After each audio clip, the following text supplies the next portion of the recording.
Hello everybody, this is Jeff Pike. This is the video discussion for A5-1, the Netflix discussion.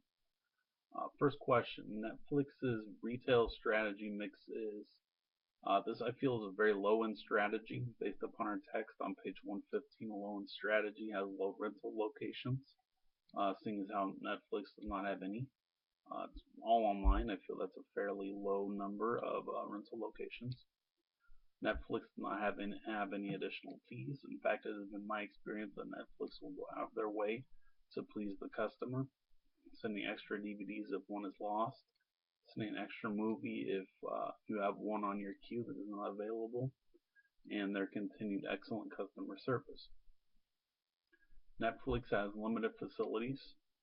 If you compare this to the operation of Blockbuster Video or Hollywood Video, Netflix has central warehouses that send out movies instead of 15 retail locations throughout the city.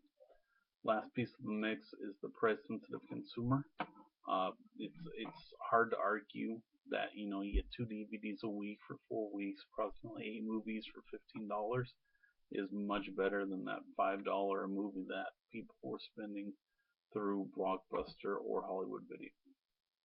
Netflix is currently in which stage of the wheel of retailing?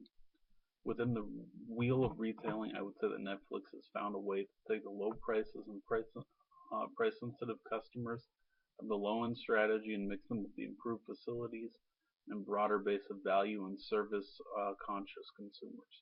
I mentioned improved facilities based upon the fact that personally I would take the convenience of not having to go to a rental store, but instead getting whatever I wanted delivered to my door just by going on the computer.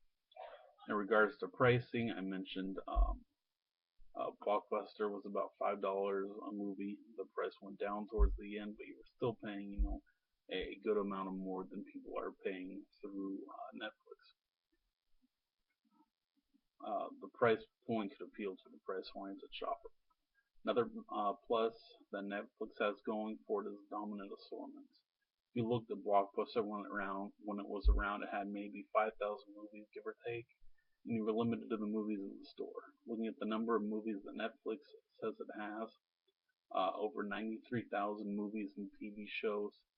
Obviously, this is a much wider range of options.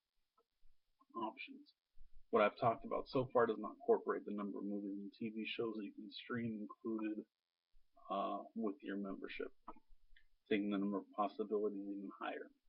Again, looking at our text on page 113, if you were able to offer dominant assortment in the product line carried to appeal to consumers interested in variety and in-store shopping comparisons, obviously this is not in store, but the principle in my eye is still very, very much dominant.